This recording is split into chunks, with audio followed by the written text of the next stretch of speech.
तो मित्रों हूँ ध्रुवांग बेंकर तमाરું स्वागत करूँ छूँ अपनी બંધારણની સિરીઝમાં। તો આપણે ઐતિહાસિક પૃષ્ઠભૂમિની વાત કરતા હતા, એમાં પણ કંઈક હવે બ્રિટિશ તાજનું શાસન આવે છે। આપણે જોયું કે અલગ અલગ ચાર્ટર એક્ટ આવ્યા। સૌથી પહેલાં કંપની પર બ્રિટિશની સંસદમાંથી કાયદાઓ ઘડાયા એમને નિયંત્રણ કરવા માટે, અને આગલા લેક્ચરમાં બધું દર્શાવ્યું છે। એના બાદ બ્રિટિશ ઈસ્ટ ઇન્ડિયા કંપનીનું શાસન રદ થાય છે। હવે તમે બધા જાણતા જ હશો કે 1857માં વિપ્લવ થયો હતો। 1857માં વિપ્લવ થયો હતો અને બ્રિટિશની સત્તાને ઉખાડવા માટેનો આ પ્રથમ પ્રયાસ હતો, સારો પ્રયાસ હતો। ઘણા લોકોએ આને સૈનિકોનો વિદ્રોહ કહ્યો છે અને ઘણા ઇતિહાસકારોએ આને ભારતની આઝાદી માટેનો પ્રથમ સ્વાતંત્ર્ય સંગ્રામ કહ્યો છે। તો મેં કહ્યું હતું એમ સ્પ્રિંગને દબાવો તો ઉછળે જ, એટલા માટે હવે બ્રિટિશ તાજે એવું નક્કી કર્યું કે કંપનીનું શાસન રદ કરી દેવું જોઈએ। બ્રિટિશ ઈસ્ટ ઇન્ડિયા કંપનીનું શાસન રદ કરાયું, નાબૂદ કરાયું અને એની જગ્યાએ બ્રિટિશ તાજનું શાસન સ્થપાયું। તો અહીં કંઈ બ્રિટિશ તાજનું શાસન, બ્રિટિશ ઈસ્ટ ઇન્ડિયા કંપનીનું શાસન રદ થયું ને બ્રિટિશ તાજનું શાસન આવી ગયું।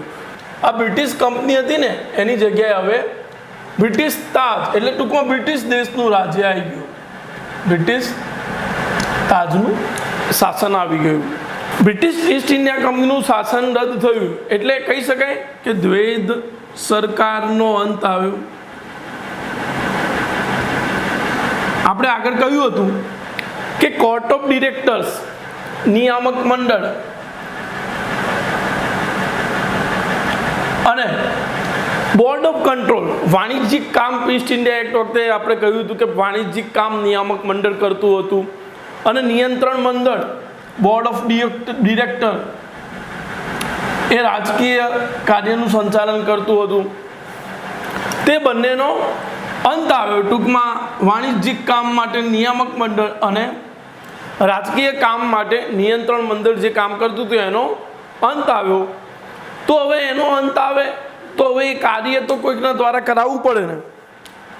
તો ભારતના વહીવટ ઉપર સંપૂર્ણ નિયંત્રણ અને સંપૂર્ણ સત્તા એક નવા હોદ્દાને આપવામાં આવી, રાજ્ય સચિવ। તો એક નવો હોદ્દો તૈયાર કરવામાં આવ્યો। ઇંગ્લિશમાં કહીએ તો secretary of state. Secretary of state કોણ હતા પહેલા સેક્રેટરી ઓફ સ્ટેટ? એ હતા સ્ટેનલી। સ્ટેનલીને રાજ્ય સચિવ બનાવવામાં આવ્યો। તો ભારતના વહીવટ ઉપર સંપૂર્ણ નિયંત્રણ અને સંપૂર્ણ સત્તા એ રાજ્ય સચિવને આપવામાં આવી। કહી શકાય બોર્ડ ઓફ કંટ્રોલને રદ કર્યું, આ જે નિયંત્રણ મંડળ હતું રદ કર્યું અને એની સત્તાનું હસ્તાંતરણ રાજ્ય સચિવના હાથમાં થયું। આ જે રાજ્ય સચિવ હતા એ કોને જવાબદાર હતા? કારણ કે એ ખુદ કેબિનેટ સભ્ય હતા। બ્રિટનની કેબિનેટ હોય ને, હાલ કેબિનેટ છે એવી રીતે એના સભ્ય હતા રાજ્ય સચિવ, એટલા માટે એ બ્રિટનની સંસદને જવાબદાર હતા। આ બ્રિટનની સંસદને જવાબદાર હતા।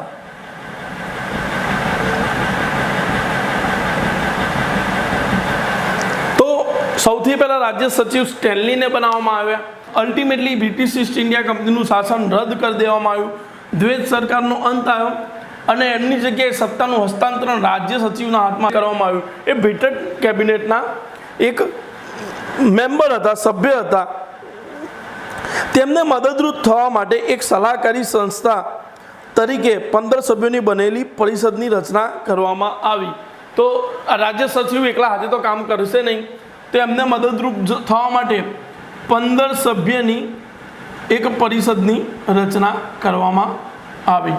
હવે ગવર્નર જનરલ ઓફ ઇન્ડિયાનું શું થયું? તો ગવર્નર જનરલ ઓફ ઇન્ડિયાની જગ્યાએ વાઇસરોય નામનું એક પદ ઉમેરવામાં આવ્યું। ગવર્નર જનરલ ઓફ ઇન્ડિયા એની જગ્યાએ વાઇસરોય નામનું પદ ઉમેરવામાં આવ્યું। પ્રથમ વાઇસરોય જે બન્યા હતા એ હતા લોર્ડ કેનિંગ। લોર્ડ કેનિંગ એ પ્રથમ વાઇસરોય બન્યા।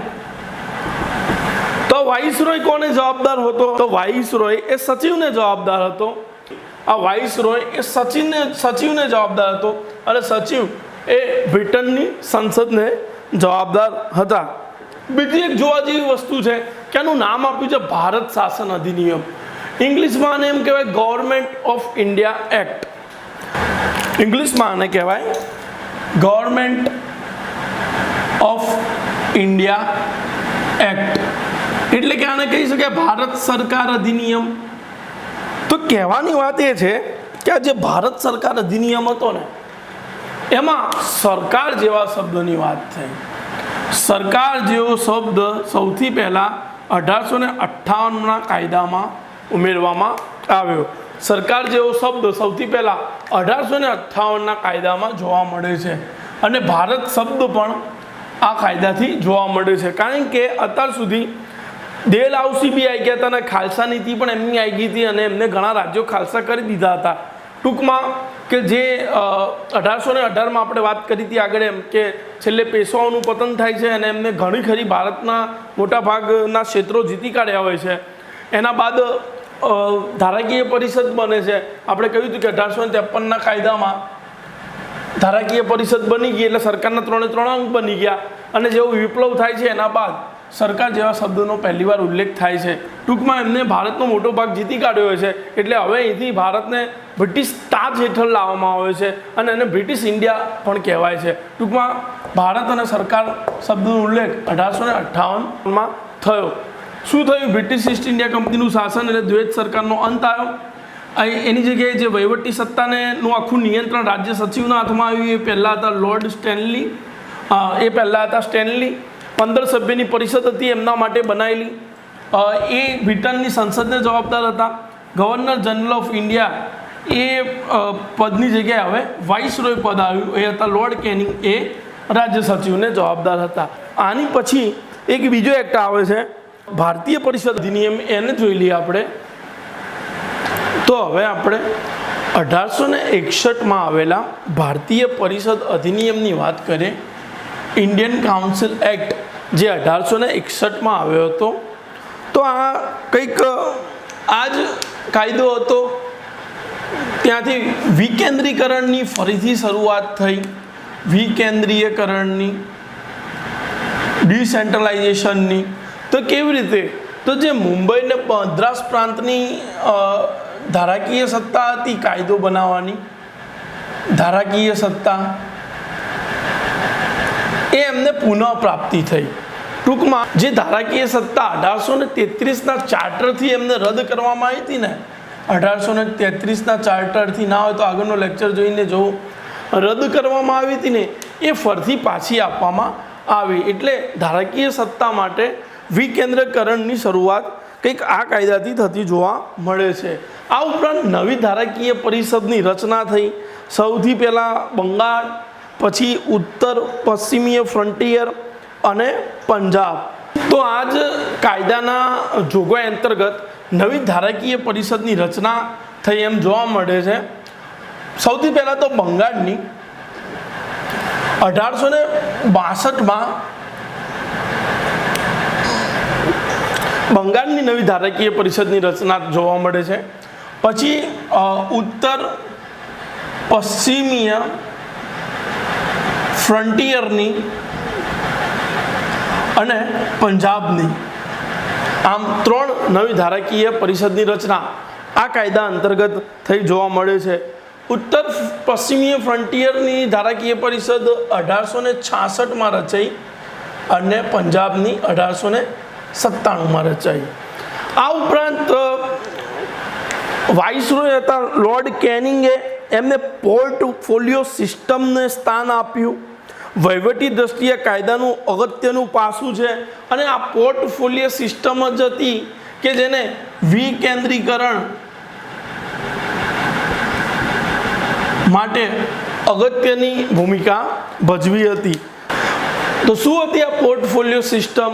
તો તેની અંતર્ગત કોઈ પણ સદસ્યને એ કોઈ વિભાગનો પ્રભારી બનાવી દેવામાં આવતો હતો અને એ અંતિમ આદેશ પસાર કરવાનો અધિકાર ધરાવતો હતો. તો એવી રીતે વિકેન્દ્રીકરણની, ટૂંકમાં વાઇસરોયના હાથમાં બધું સત્તાનું કેન્દ્રીકરણ ના રહીને સદસ્યોના હાથમાં ગયું.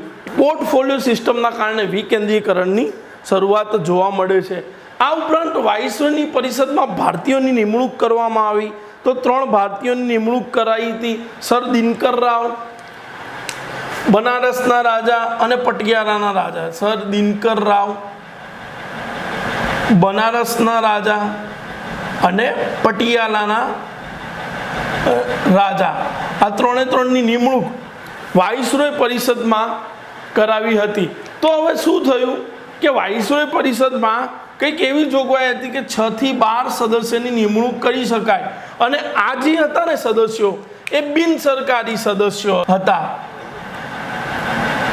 બિન સરકારી સદસ્ય હતા, એક સલાહકાર તરીકે જ કામ કરતા હતા. તેમને કોઈ પોતાની અલાયદી સત્તા તો નથી, પરંતુ હા, વાઇસરોય લોર્ડ કેનિંગ દ્વારા તેમની નિયુક્તિ કરવામાં આવી હતી. તો ટૂંકમાં કાયદાઓ બનાવવા માટે ભારતીયોને સ્થાન અહીંથી કંઈક મળે છે. વાઇસરોયને પણ કટોકટીના સમયમાં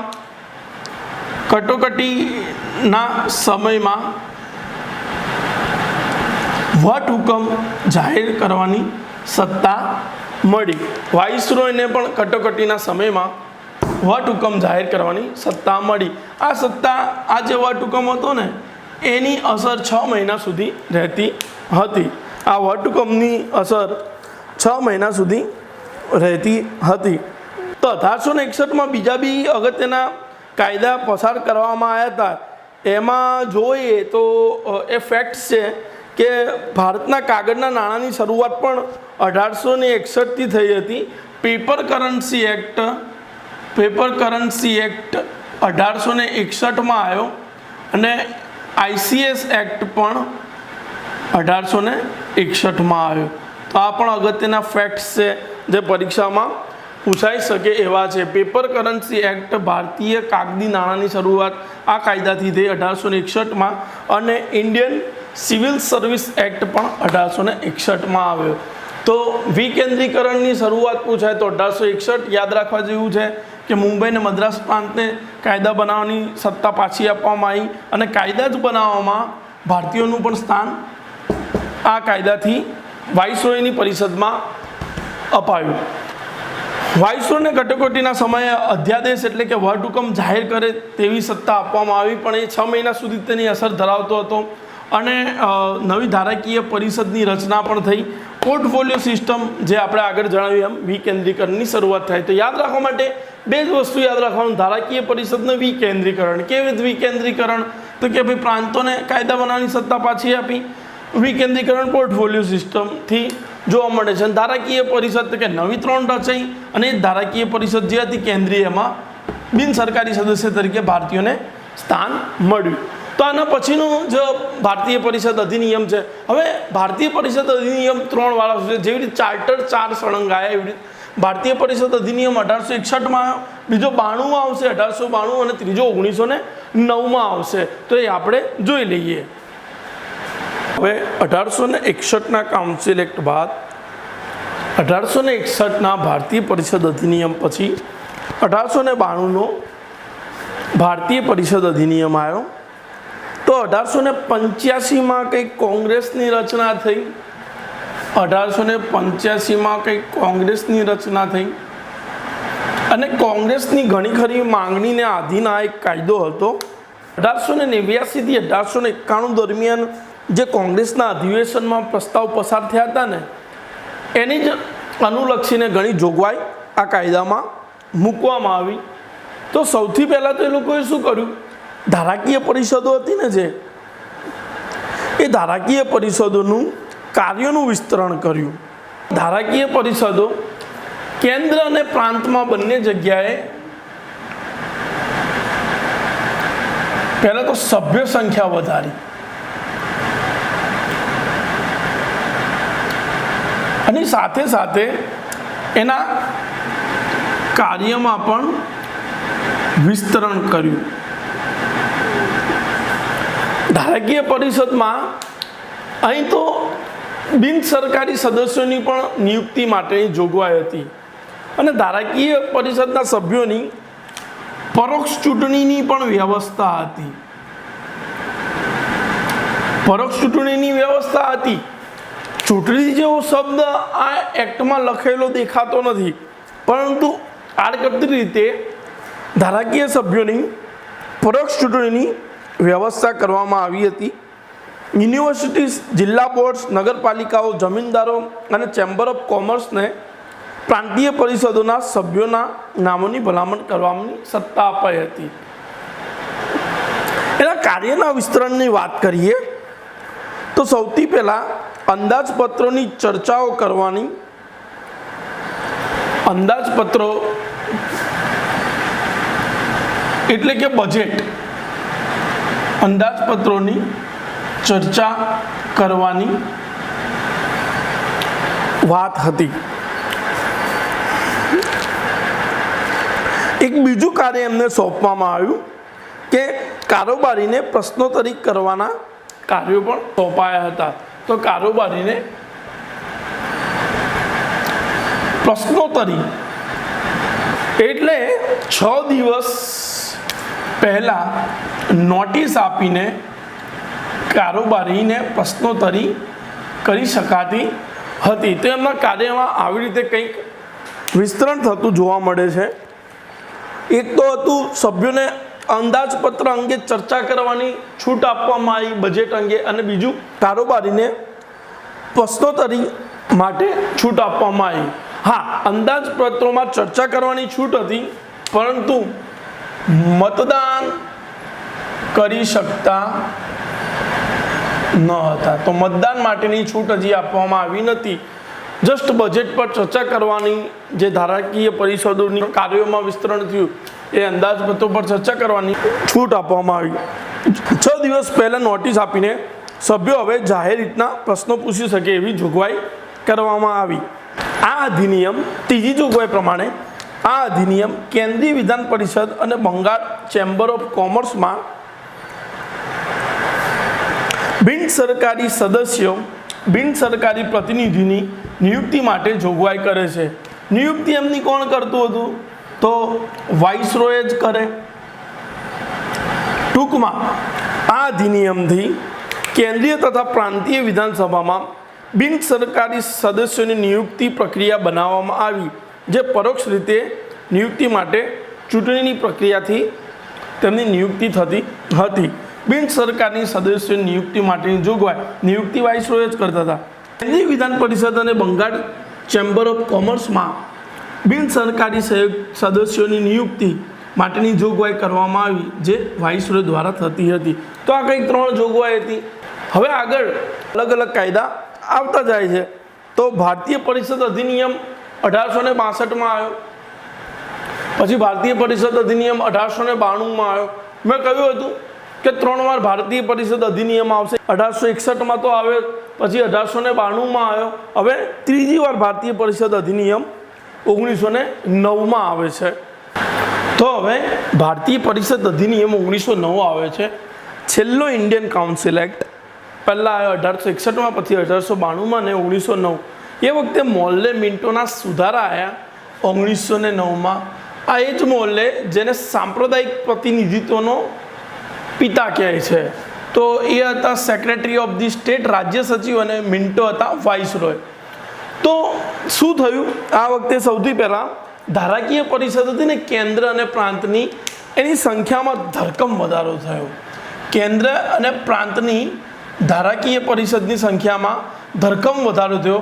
16થી લઈને અત્યારે 60 થઈ ગઈ એની સંખ્યા, 16થી લઈને 60 થઈ ગઈ. પછી વાઇસરોય પરિષદમાં સૌથી પહેલાં કોઈ ભારતીયોની નિયુક્તિ થઈ હોય ને તો એ દેખાય છે સત્યેન્દ્ર નાથ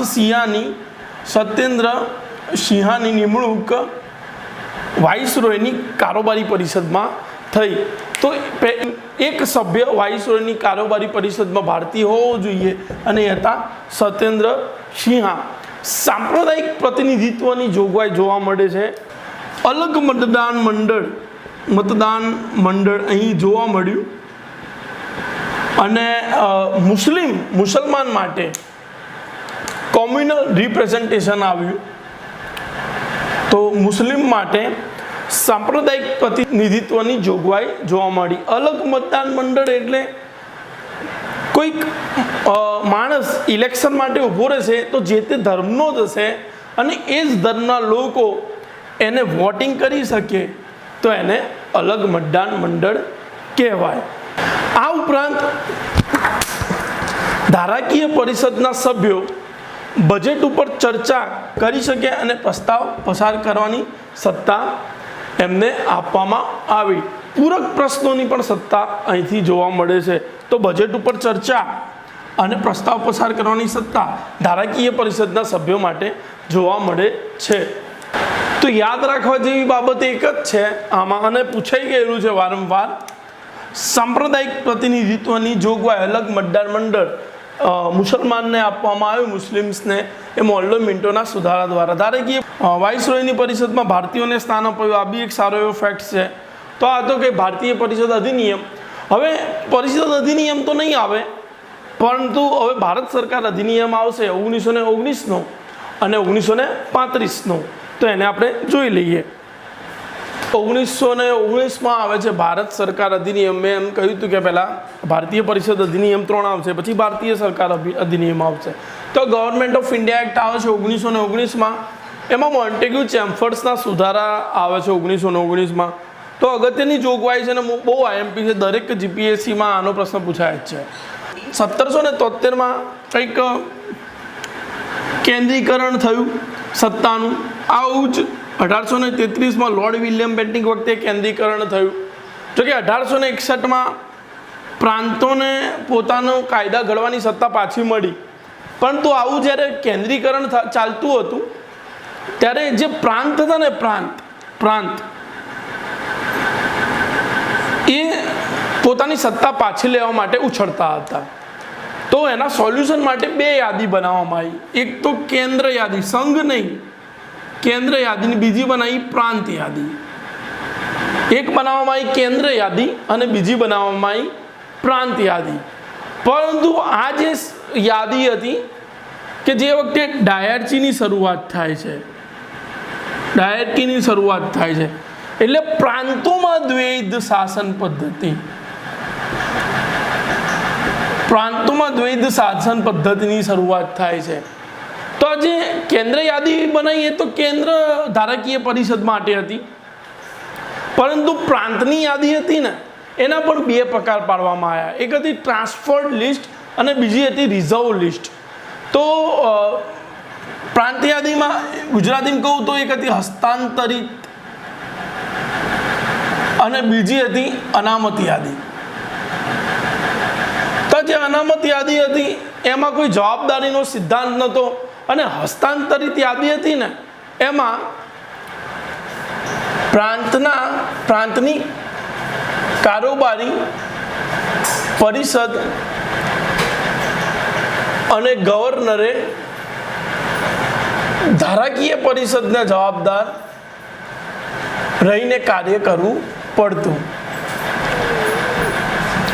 અને અનામત યાદીમાં તો જવાબદારીની કોઈ વાત જ નથી, તો જવાબદારીની કોઈ વાત કરવામાં નથી આવી. ટૂંકમાં 2 યાદી એવી રીતે બનાવવામાં આવી કે પ્રાંતની કોઈ સત્તા જ ના રહી, અને પ્રાંતની કારોબારી પરિષદ અને ગવર્નરે પ્રાંતની ધારાકીય પરિષદને જવાબદાર રહીને કાર્ય કરવું પડતું હતું. અનામત યાદીમાં એની કોઈ જવાબદારી ન હતી, એટલા માટે દ્વૈધ શાસન પદ્ધતિની શરૂઆત થઈ.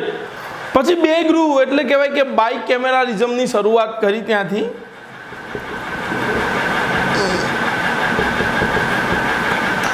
બે ગૃહ બનાવવામાં આવ્યા. અહીંથી જ 2 ગૃહ એટલે ઉપલું ગૃહનું નામ આપ્યું એ વખતે કાઉન્સિલ ઓફ સ્ટેટ અને નીચલા ગૃહનું નામ હતું લેજિસ્લેટિવ એસેમ્બલી. તો 2 ગૃહની રચના કંઈક અહીંથી જોવા મળે છે. અને બજેટ પણ પ્રાંત અને કેન્દ્ર યાદીમાં વિભાજિત કરવામાં આવ્યા. ટૂંકમાં બજેટ પણ કેન્દ્ર અને પ્રાંતના બજેટ અલગ કરવામાં આવ્યા. તો બજેટમાં પણ વિભાજન જોવા મળે છે. આ ઉપરાંત પણ ઘણી બધી જોગવાઈ હતી જે આ સુધારા દરમિયાન આવી. તો હવે મોન્ટેગ્યુ ચેમ્ફર્સ સુધારામાં ભારત સરકાર અધિનિયમ 1919માં પહેલીવાર પ્રત્યક્ષ ચૂંટણીની વાત કરવામાં આવી હતી? તો સૌથી પહેલીવાર પ્રત્યક્ષ ચૂંટણીની વાત કરવામાં આવી હતી, પણ મતાધિકાર કંઈ બધાને આપવામાં આવ્યો ન હતો. સંપત્તિ કર, શિક્ષણ જેવી બાબતના આધાર પર મતાધિકાર આપવામાં આવ્યો. સંપત્તિ કર અને શિક્ષણ જેવા આધાર પર મતાધિકાર પ્રાપ્ત થયો. પછી સાંપ્રદાયિક પ્રતિનિધિત્વનો વિસ્તાર, જે સાંપ્રદાયિક પ્રતિનિધિત્વનો પિતા હતો મોલ્લે, 1909માં મુસ્લિમને અલગ મતદાર મંડળ આપવામાં આવ્યું. એવી રીતે સાંપ્રદાયિક પ્રતિનિધિત્વનો વિસ્તાર પણ આ જ સુધારા દ્વારા થયો. ટૂંકમાં એંગ્લો ઇન્ડિયન અને યુરોપિયન્સ, ભારતીય ખ્રિસ્તીઓ અને શીખોને અલગ મતદાર મંડળ આ કાયદાની જોગવાઈથી પ્રાપ્ત થયું. એંગ્લો ઇન્ડિયન્સ અને યુરોપિયન, ભારતીય ખ્રિસ્તીઓ અને શીખોને અલગ મતદાર મંડળ આ કાયદાની જોગવાઈથી પ્રાપ્ત થયું. જીપીએસસી ડીવાયએસઓમાં પૂછાઈ ગયેલો પ્રશ્ન છે. પછી જાહેર સેવા આયોગની રચના કરવાની જોગવાઈ પણ આ કાયદામાં હતી.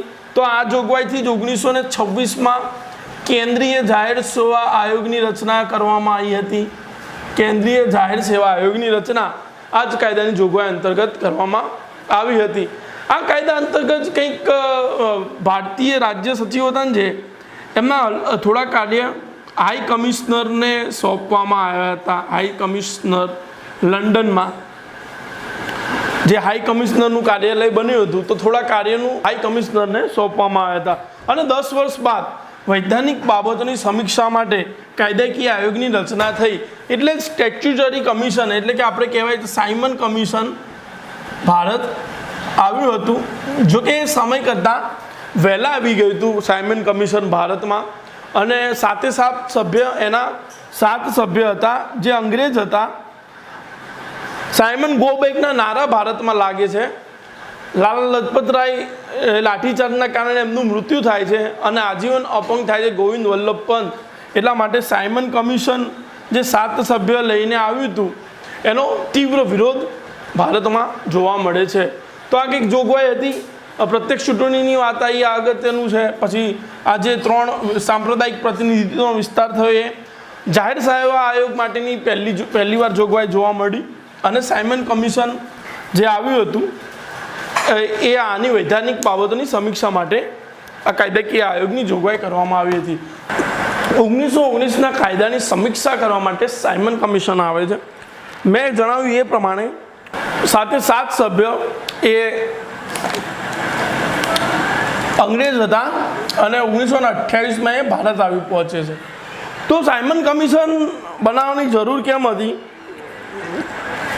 તો આ કમિશનને એવી જવાબદારી સોંપવામાં આવી હતી કે ભારતમાં બ્રિટિશ શાસન પ્રણાલી કઈ રીતે કાર્યરત છે, વિવિધ બ્રિટિશ વહીવટી સંસ્થા કઈ રીતે ફરજ બજાવે છે, લોકોમાં કેટલા હદ સુધી જાગૃતિ આવી ગઈ છે, જવાબદાર બ્રિટિશ શાસન પ્રણાલીમાં કયા રીતના પરિવર્તન કરવા જોઈએ, તેનું અધ્યયન કરીને અહેવાલ તૈયાર કરે. ટૂંકમાં જવાબદાર બ્રિટિશ શાસન પ્રણાલી માટેનો અહેવાલ બનાવવાની વાત હતી. એ સમયે ભારતના મંત્રી બર્કિન હેડ દ્વારા ભારતીય આગેવાનોને ભારતીય બંધારણ બનાવવાનો એક પડકાર ફેંકવામાં આવ્યો. તો બર્કિન હેડ હતો એ રાજ્ય સચિવ હતો એ વખતેનો, અને એને પડકાર ફેંક્યો ભારતીય આગેવાનોને કે તમે ભારતીય બંધારણ બનાવી આપો. તો એ વખતે જ નહેરુ રિપોર્ટ આવે છે 1928માં જ. અને નહેરુ રિપોર્ટમાં 19 મૂળભૂત અધિકારનો સમાવેશ કરવામાં આવ્યો હોય છે. રાજ્ય અને કેન્દ્રની સત્તાનું વિભાજન, સંયુક્ત પ્રતિનિધિત્વ, મત આપવાનો અધિકારનું વાત કરવામાં આવ્યું છે. ધર્મનિરપેક્ષતાની પણ વાત કરવામાં આવી હોય છે. પણ અંગ્રેજો આને સ્વીકારતા નથી અને એવું કહે છે કે આ તમામ વર્ગને આવરી લેતો એવો રિપોર્ટ નથી, એટલા માટે આ બંધારણ લાગુ થઈ શકતું નથી. બીજું કે આ બનાવ્યું હતું મોતીલાલ નહેરુએ, એમની અધ્યક્ષતા હેઠળ બન્યું હતું. અને એમાં એક સભ્ય હતા સુભાષચંદ્ર બોઝ. તો 7 સભ્યમાંથી આમાં પણ 7 સભ્ય હતા, એમાંથી અગત્યના 2 સભ્ય હતા. પછી આ તલાટી પ્રશ્ન પૂછાઈ ગયો. ઇતિહાસનો પ્રવાહ કંઈક આગળ જાય છે. 1929માં લાહોર અધિવેશન થાય છે અને જવાહરલાલ નહેરુ પૂર્ણ સ્વરાજનો માંગણી કરે છે. જવાહરલાલ નહેરુ અને 26 જાન્યુઆરી 1930માં રાવી નદીના કિનારે ચરખાવાળા રાષ્ટ્રધ્વજ સાથે એ પૂર્ણ સ્વરાજની માંગણી કરે છે. એક રાષ્ટ્રધ્વજ ફરકાવે છે. એના પછી કરાચી અધિવેશન આવે છે. એમાં અધ્યક્ષ હોય છે સરદાર પટેલ. 1931ની આજુબાજુમાં અધિવેશન ભરાયું હોય છે અને એ વખતે કોંગ્રેસે મૂળભૂત અધિકારનો પ્રસ્તાવ પારિત કરે છે. હવે 1930 એટલે દાંડી યાત્રાનો સમયગાળો અને 1930થી 1932 સુધી કંઈક ગોળમેજ પરિષદ રચાઈ હતી. 3 ગોળમેજ પરિષદ રચાઈ, 3 લંડનમાં રચાઈ હતી. અને ગોળમેજી પરિષદ 3માં જે ભાગ લીધો હતો એક હતા ડૉક્ટર બાબા સાહેબ આંબેડકર અને બીજા હતા તેજ બહાદુર સપ્રુ.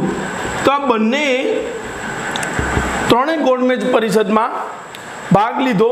પહેલી ગોળમેજી પરિષદ જ્યારે થઈ ને, પ્રથમ ગોળમેજ પરિષદ, એ વખતે ડૉક્ટર બાબા સાહેબ આંબેડકર ગયા હતા અને એમણે બંધારણની માંગણી કરી. એટલે બંધારણ જો અંગ્રેજે બનાવવું હોય તો બનાવી શકે છે, પણ એમાં દરેક વર્ગનું સમાન પ્રતિનિધિત્વ હોવું જોઈએ એવી વાત કરી. અને એમની જોડે હતા સયાજીરાવ ગાયકવાડ સાહેબ. બાબા સાહેબ આંબેડકરને સયાજીરાવ ગાયકવાડે એ વખતે સપોર્ટ કર્યો. બીજી ગોળમેજ પરિષદમાં ગાંધીજી એ એમના સામે આવી ગયા અને બીજી ગોળમેજી પરિષદમાં અછૂતોના પ્રશ્ન ઉઠ્યા અને આ ગોળમેજ પરિષદ બીજી એ નિષ્ફળ રહી અને ત્રીજી ગોળમેજી પરિષદ પછી ભરાવાની હતી, પણ એ પણ નિષ્ફળ રહી. જ્યારે બ્રિટનના પ્રધાનમંત્રી હતા રામસે મેકડોનાલ્ડ, એને ભારતીય અછૂતોને અલગ મતદાર મંડળ આપવાની વાત કરી. હવે કહેવાય કે 19મી સદીથી દલિત મૂવમેન્ટની શરૂઆત થાય છે. જ્યોતિરાવ ફૂલે, મહાત્મા જ્યોતિરાવ ફૂલે આ મૂવમેન્ટની શરૂઆત કરી એવું કહેવાય છે અને છેક બાબા સાહેબ આંબેડકરથી લઈને આગળ એ મૂવમેન્ટ ચાલી. તો બાબા સાહેબ આંબેડકર જ્યારે બીજી ગોળમેજ પરિષદમાં અછૂતો માટે અધિકારની માંગણી કરે છે, એની આગળ રામસે મેકડોનાલ્ડ એ અછૂતોને અલગ મતદાર મંડળ આપવાનું જાહેર કરે છે. હવે અલગ મતદાર મંડળ શું છે? તો અલગ મતદાર મંડળને સમજવા માટે મેં અહીં 2 ગોળ વર્તુળ દોર્યા છે. ટૂંકમાં 2 વર્તુળ દોર્યા છે. તો આ એક દેશ છે આપણો અને આ પણ આપણો દેશ છે. તો જ્યારે સંયુક્ત પ્રતિનિધિત્વ એડલ્ટ ફ્રેન્ચાઇઝ હોય, આપણી પુખ્ત હોય, મતાધિકાર હોય, દરેકને નાગરિકને મતદાર માટે અધિકાર આપવામાં આવ્યો હોય અને એક જ મતદાર યાદી બનતી હોય ત્યારે કંઈક આવી વ્યવસ્થા હોય. દરેક નાગરિકને એનું નામ મતદાર યાદીમાં હોય અને કોઈ પણ નેતા ઊભો રહે અને કોઈ પણ નાગરિક એને વોટ આપી શકે. અને જ્યારે અલગ મતદાર મંડળની વાત આવે ને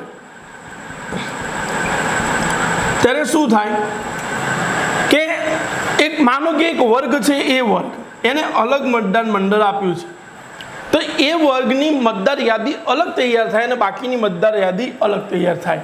આ બાકીની મતદાર યાદી છે અને એ વર્ગની મતદાર યાદી અલગ તૈયાર થાય. ટૂંકમાં મતદાર યાદીનું તો વિભાજન થાય, પણ નેતાનું પણ વિભાજન થાય.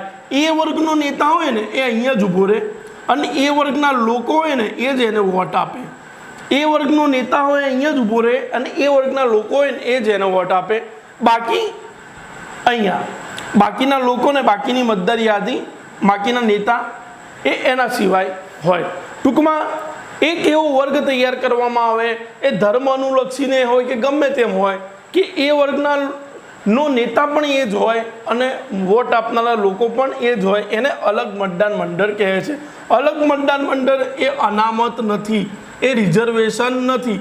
અનામત માત્ર ને માત્ર સીટ પર હોય છે, જ્યારે અલગ મતદાર મંડળમાં નેતા પણ એ જ વર્ગનો હોય, એના વોટર્સ પણ એ જ વર્ગનો હોય અને એની આખી અલાયદી મતદાર યાદી હોય. જ્યારે અનામત હોય ને ત્યારે એક જ મતદાર યાદી હોય, એક જ મતદાર યાદી હોય, ખાલી સીટ પર અનામત જગ્યા હોય છે. આ વસ્તુ સૌથી પહેલાં મળ્યું, આપણે વાત કરીએ એમ આગળ, મુસ્લિમોને મળ્યું, પછી શીખને મળ્યું, યુરોપિયન્સને મળ્યું, એગ્નો ઇન્ડિયન્સ યુરોપિયન્સને મળ્યું અને ભારતીય ખ્રિસ્તીને મળ્યું. તો આગળ જ્યારે ડૉક્ટર બાબા સાહેબ આંબેડકર અને ગાંધીજી અને ડૉક્ટર આંબેડકર વચ્ચે ચર્ચા થઈ ને બીજી ગોળમેજી પરિષદમાં, ત્યારે બાબા સાહેબ આંબેડકરે એવું કીધું કે હજી અમને કૂવાનું પાણી પીવામાં દેવામાં આવતું નથી. બ્રિટિશર્સ નહોતા ત્યારે અમારી પરિસ્થિતિ એવી હતી, હજી પણ એવી છે. એના સિવાય બાબા સાહેબ આંબેડકરે એવું કીધું કે હજી પણ અમે મંદિરમાં જઈ શકતા નથી. બ્રિટિશર્સ નહોતા ત્યારે નહોતા જઈ શકતા, અમે નહીં જઈ શકતા અને મહિલાઓ પણ નથી જઈ શકતી. તો જે બાબા સાહેબ આંબેડકરે માંગણી કરી હતી ને અલગ મતદાર મંડળની, એ આ રીતે કરી હતી. અને ગાંધીજીએ એવું કીધું કે મુસ્લિમ અલગ ધર્મ છે, શીખ અલગ ધર્મ છે, પરંતુ અછૂત એ હિન્દુ ધર્મનો જ ભાગ હોવાથી એમને અલગ કરી શકાય નહીં, એટલે સંયુક્ત મતદાર યાદી બનાવવામાં આવી. તો પણ આપણે આગળ જોઈશું 1935ના કાયદામાં લેખિતમાં અલગ મતદાર મંડળ આપવામાં આવ્યું હતું, પણ એ કોઈ દિવસ લાગુ પડ્યું ન હતું. તો એ જ મૂળ 1932માં જ્યારે ગાંધીજી પૂનાની યરવાડા જેલમાં ઉપવાસે બેસે છે અને એના બાદ પૂના કરાર થાય છે અને અલગ મતદાર મંડળની જોગવાઈ કેન્સલ થાય છે અને એની જગ્યાએ ઘણા વર્ગને અનામત પ્રાપ્ત થાય છે, અસ્પૃશ્ય વર્ગને અનામત પ્રાપ્ત થાય. તો આ હતું બેકગ્રાઉન્ડ. એના બાદ 1935નો કાયદો આવ્યો. કહેવાની વાત એ જ હતી કે જે ઇતિહાસમાં માંગણી થઈ એમ કાયદામાં અંગ્રેજે માંગણી પૂરી કરી, પરંતુ અંગ્રેજ વખતે જ એ તકલીફ હતી એવું ન હતું. જ્યારે ઉદાહરણની જોગવાઈ આવશે ત્યારે અંગ્રેજ વખતે શું માંગણી થઈ એ અને અંગ્રેજ પહેલાં પણ કેવી રીતે અસમાનતા હતી એની વાત કરીશ. આના પછી આપણે ભારતીય સરકાર અધિનિયમ 1935 જોઈ લઈએ. 1935માં ભારત સરકાર અધિનિયમ આવે છે. સૌથી મોટો અધિનિયમ, જેટલા બધા અધિનિયમ આવ્યા એમાંથી સૌથી મોટો અધિનિયમ આવ્યો. એમાં કંઈક 321 કલમો હતી અને 10 પરિશિષ્ટનો સમાવેશ થતો હતો. એટલા માટે જે સૌથી મોટો અધિનિયમ હતો અને આની જ સૌથી વધુ અસર આપણા બંધારણ પર જોવા મળી. આ જ અધિનિયમ અંતર્ગત 2 અધિનિયમ બન્યા હતા, ગવર્મેન્ટ ઓફ ઇન્ડિયા એક્ટ અને ગવર્મેન્ટ ઓફ બર્મા એક્ટ. ટૂંકમાં બર્માને અહીંથી ભારતમાંથી અલગ કર્યું. તો આ અધિનિયમ હતો એને ફેડરેશન બનાવ્યું. હવે ફેડરેશન એટલે શું? એક ફેડરેશન બનાવ્યું. ફેડરેશન એટલે શું? આપણે આગળ વ્યવસ્થાની વાત કરી, સમવાય વ્યવસ્થા. તો સૌથી પહેલાં અમેરિકામાં છે ને, જ્યારે બ્રિટનની કોલોની હતી ને અમેરિકામાં, ત્યાં 13 રાજ્યોનું ફેડરેશન બન્યું હતું. પહેલાં કોન્ફેડરેશન બન્યું હતું, 13 રાજ્યોનું ફેડરેશન બન્યું. એટલે એક એવો કરાર કે જે તેના વહીવટી ઘટકોને એકઠા રાખી શકે અને તેના વહીવટી ઘટકોને વધુ સ્વાયત્તતા આપે. એક એવો કરાર કે જે તેના વહીવટી ઘટકોને એકઠા રાખી શકે અને તેના વહીવટી ઘટકોને સ્વાયત્તતા આપે. તો એને કહેવાય ફેડરેશન, સમવાય વ્યવસ્થા. તો ફેડરેશન કંઈક તૈયાર કર્યું અને આ કાયદા દ્વારા પ્રાંતો અને દેશી રજવાડાઓના બનેલા ફેડરેશન માટે જોગવાઈ કરાઈ. પણ આવું ફેડરેશન ક્યારે અસ્તિત્વમાં આવ્યું નહીં. તો પ્રાંતો અને દેશી રજવાડા દ્વારા સંયુક્ત ફેડરેશનની રચના કરવામાં આવી અને એ વખતે કંઈક 11માંથી 6 પ્રાંતમાં દ્વિગુઈ ધારાસભા બનાવવામાં આવી. 3 તો આપણા પહેલા જ પ્રાંત હતા, મદ્રાસ, બંગાળ, બોમ્બે. આના સિવાય એક હતો બિહાર, એક હતો સંયુક્ત પ્રાંત અને એક હતો અસમ. તો આમ કુલ 6 પ્રાંતમાં દ્વિગુઈ ધારાસભા રચવામાં આવી. મદ્રાસ, બંગાળ ને બોમ્બે તો હતા જ આપણા 3, એક હતું બિહાર, અસમ અને સંયુક્ત પ્રાંત. દ્વૈત શાસન પદ્ધતિનો અંત આવ્યો. જે 1919ના સુધારામાં જોવા મળ્યું એ દ્વૈત શાસન પદ્ધતિનો અંત આવ્યો. પછી મેં આગળ વાત કરી કે કોમ્યુનલ એવોર્ડ આવી ગયો હતો, તો અલગ બંધારણ મંડળ માટેની જોગવાઈનું વિસ્તરણ થયું. તો કોને કોને અલગ બંધારણ મંડળની જોગવાઈમાં સમાવેશ કરવામાં આવ્યો? તો એકલા ભારતીય અસ્પૃશ્યો નહીં, પરંતુ ભારતીય નારીઓ અને ભારતીય મજૂરોનો સમાવેશ થયો. ભારતીય અસ્પૃશ્યો તો ખરા, પણ એની સાથે ભારતીય મહિલા, સ્ત્રીઓ અને ભારતીય મજૂરો માટે અલગ બંધારણ મંડળની રચના કરી. ડૉક્ટર આંબેડકર એવું કહેતા હતા કે બીજા બધા કરતાં આ લોકોને ખૂબ જરૂરી છે અલગ બંધારણ મંડળની. પછી અવિશ્વાસની દરખાસ્તની જોગવાઈ પણ ઉમેરવામાં આવી.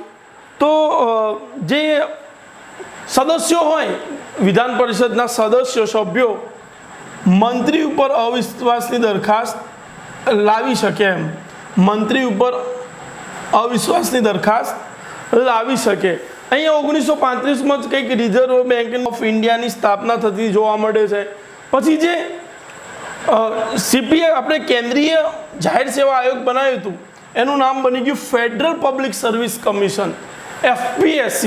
પછી અહીં જ કંઈક જોઈન્ટ સંયુક્ત જાહેર સેવા આયોગ, સંયુક્ત જાહેર સેવા આયોગનો ઉદ્ભવ અહીં આ કાયદાથી જોવા મળે છે. અને કોર્ટ જે 1937માં આપણી સ્થપાઈ, એનું નામ આ કાયદાથી બનાવ્યું ફેડરલ કોર્ટ. ટૂંકમાં બધે ફેડરલ થઈ ગયું, સમવાય તંત્ર થઈ ગયું. એટલે યાદી પણ 3 બની ગઈ. એની યાદી પણ 3 બની ગઈ. પહેલી યાદીનું નામ આવ્યું સમવાય યાદી, બીજી યાદી હતી પ્રાંત યાદી, અને ત્રીજી યાદી હતી સંયુક્ત યાદી.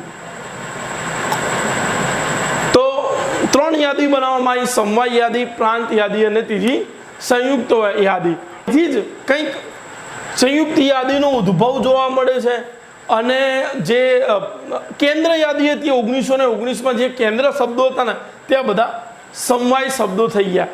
સમવાય વ્યવસ્થા એટલે એક એવી વ્યવસ્થા કે એના વહીવટી ઘટકોને વધુ સ્વાયત્તતા આપવામાં આવે,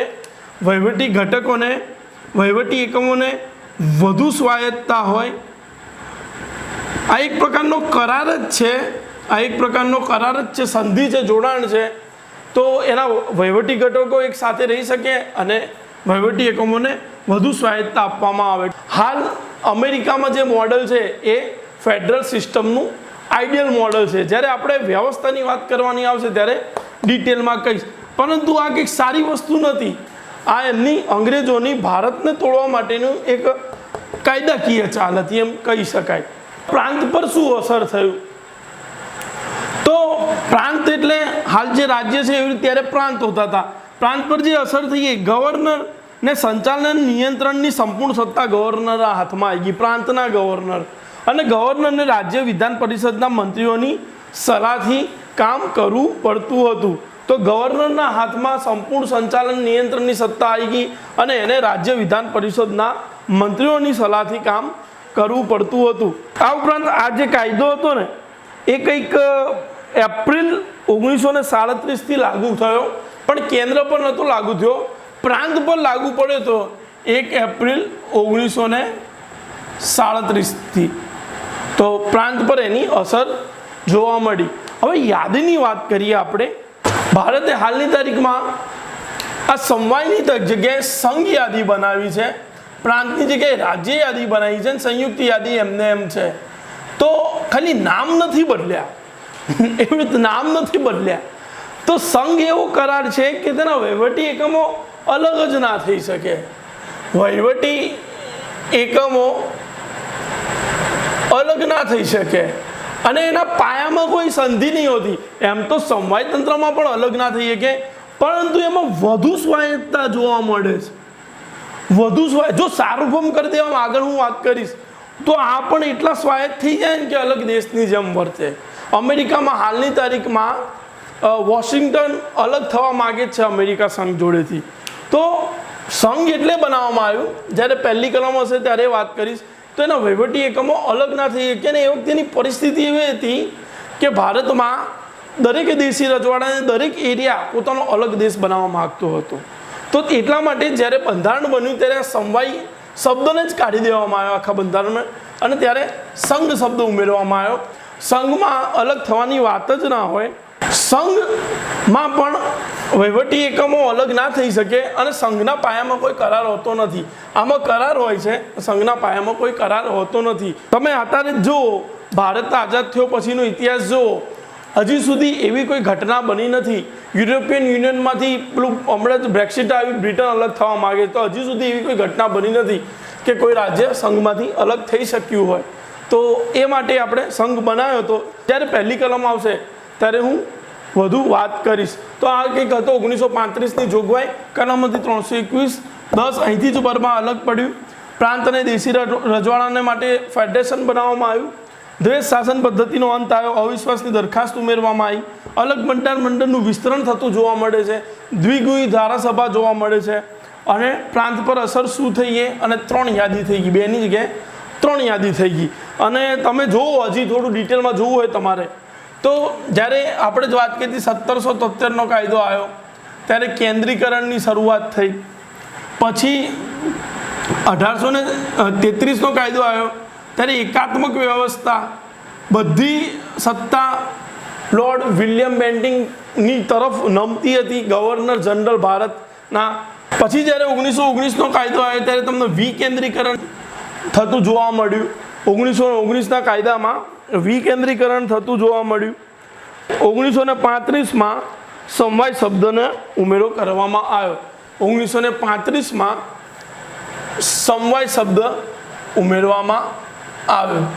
તો આ એની એક પ્રકારની કહેવાય કે કેમની વ્યવસ્થા બદલાઈ એ વાત છે અને એનો આપણો દેશ સંઘ બની ગયો. તો હવે 1935ના કાયદા આવ્યા બાદ 1940માં ઓગસ્ટ ઓફર આવે છે અને અહીં વાઇસરોય હોય છે લિનલિથગો અને પીએમ હોય છે બ્રિટનના વિન્સ્ટન ચર્ચિલ. વાઇસરોય હોય છે લિનલિથગો, વાઇસરોય લિનલિથગો હોય છે અને પીએમ હોય છે વિન્સ્ટન ચર્ચિલ. તો સૌથી પહેલી વાર બંધારણની માંગનો સ્વીકાર ઓગસ્ટ ઓફરમાં થયો હતો. બંધારણની માંગણીનો સ્વીકાર આ ઓગસ્ટમાં થયો હતો. પરંતુ ઓગસ્ટ ઓફર સિમલામાં ભરાઈ હતી, પરંતુ એ ફેલ રહી હતી. તો એની મુખ્ય જોગવાઈમાં એમ હતું કે ડોમિનિયન સ્ટેટસ આપવું ભારતમાં. એ આગળ વાત કરું છું ડોમિનિયન એટલે શું, અને બંધારણ સભાની રચના કરવી. એના પછી ક્રિપ્સ મિશન આવે છે 1942માં. એના અધ્યક્ષ પદે હતા સ્ટેફર્ડ ક્રિપ્સ. સીઆર ફોર્મ્યુલા અને રાજગોપાલી ફોર્મ્યુલાને, રાજગોપાલાચારી ફોર્મ્યુલાને સીઆર ફોર્મ્યુલા પણ કહે છે. 1944માં આવે છે અને વેવલ યોજના 1945માં આવે છે. તો ઘણીવાર આને ચડતા કે ઉતરતા ક્રમમાં આ ઘટનાઓને ગોઠવો એવું પણ પૂછાતું હોય છે. એના બાદ 1946માં કેબિનેટ મિશન આવ્યું. સભ્ય ક્રિપ્સ મિશન ને કેબિનેટ મિશનમાં આ 3 જ હતા. સ્ટેફર્ડ ક્રિપ્સ હતા, એવી એલેક્ઝેન્ડર હતા અને પેથિક લોરેન્સ હતા. પણ કેબિનેટ મિશનમાં અધ્યક્ષ બનાવવામાં આવ્યા પેથિક લોરેન્સને. ક્રિપ્સ મિશનમાં સ્ટેફર્ડ ક્રિપ્સ હતા અને કેબિનેટ મિશનમાં પેથિક લોરેન્સને અધ્યક્ષ બનાવવામાં આવ્યા. તો શું જોગવાઈ હતી? કામ ચલાઉ સરકાર રચવાની વાત કરી કેબિનેટ મિશને. બ્રિટિશ ભારત અને દેશી રજવાડાને ભેગું કરીને સંઘ બનાવવાની વાત કરી અને બંધારણ સભાની રચનાની વાત કરી. કેબિનેટ મિશન સંપૂર્ણપણે ફેલ નહોતું ગયું, અંશતઃ સફળ ગયું હતું. અને એની એક સલાહ પણ હતી કે દેશમાં ચૂંટણી કરાવવામાં આવે.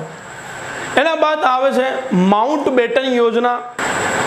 હવે આપણે જોઈએ કે કેબિનેટ મિશન તો અંશતઃ સફળ ગયું અને બંધારણ સભા, જ્યારે આપણે બંધારણ સભાની વાત કરીશું ત્યારે કેબિનેટ મિશનની થોડી વધુ વાત કરીશું. આના બાદ 1947માં ભારતીય સ્વતંત્રતા અધિનિયમ આવે છે. તો એને એકવાર જોઈ લઈએ. તો હવે છેલ્લો અધિનિયમ આવે છે ભારતીય સ્વતંત્રતા અધિનિયમ. તો આ અધિનિયમથી બ્રિટિશ શાસનનો અંત થાય છે. આ અધિનિયમથી બ્રિટિશ શાસનનો અંત થાય છે. બ્રિટનના વડાપ્રધાન તરીકે ક્લેમેન્ટ એટલી હોય છે અને આ અધિનિયમ પ્રમાણે 2 અલગ ડોમિનિયન રચવાની વાત થાય છે. કયા? તો ભારત અને પાકિસ્તાન એમ બે અલગ ડોમિનિયનની વાત હોય છે.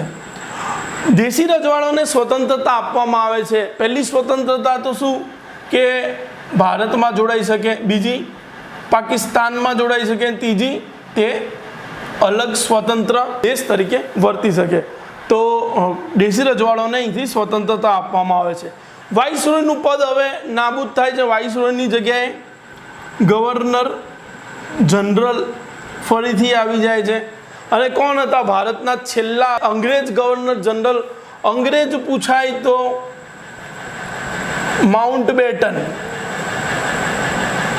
અને ભારતીય પૂછાય તો રાજગોપાલાચારી. તો સૌથી છેલ્લા હતા રાજગોપાલાચારી, એના પહેલા છેલ્લાથી બીજા હતા માઉન્ટ બેટન. અંગ્રેજ છેલ્લા પૂછાય તો માઉન્ટ બેટન, અને એકમાત્ર ભારતીય પૂછાય તો રાજગોપાલાચારી. સચિવના પદનું શું થયું? જરૂરી નથી, એ તો બ્રિટનના કેબિનેટનો સભ્ય હતો, તો નાબૂદ થયું. આ પદ નાબૂદ થયું. તો હવે બે ડોમિનિયન બની ગયા, ભારત અને પાકિસ્તાન. અને 15 ઓગસ્ટ 1947ના દિવસે 15 ઓગસ્ટ 1947ના દિવસે આપણો દેશ ભારત બ્રિટિશ શાસનથી આઝાદ થાય છે. બ્રિટિશ શાસનનો અંત કંઈક આવી રીતે આવ્યો. એક સ્વતંત્ર રાષ્ટ્ર આપણું બન્યું. તો શું જોગવાઈ હતી? બે ડોમિનિયન બનાવે. ડોમિનિયન એટલે શું?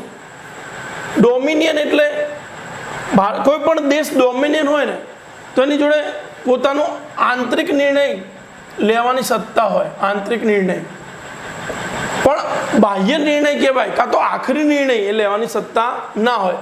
આની ઉપર આ જે દેશનું ડોમિનિયન હોય, ટૂંકમાં આપણે જો ડોમિનિયન જોત, બરાબર છે, સંસ્થાનિક સ્વરાજ્ય જોત, તો આપણે બ્રિટનના આધિપત્ય હેઠળ ડોમિનિયન બન્યા છીએ.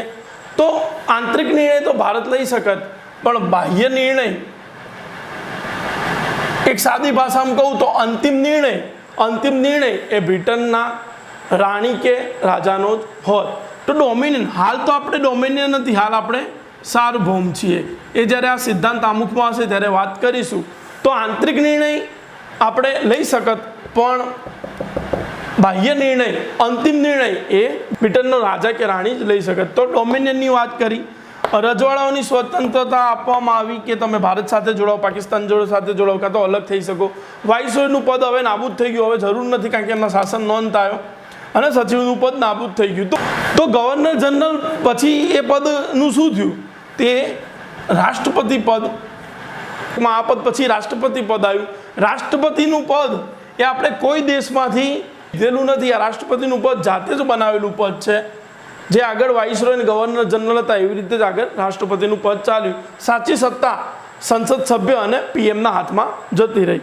તો થેન્ક યુ. આગળ જોઈશું આપણે કે કેવી રીતે બંધારણ સભા રચાઈ અને એમાં કેવી રીતે ઇલેક્શન થયા. તો તમે જોડાઈ રહો.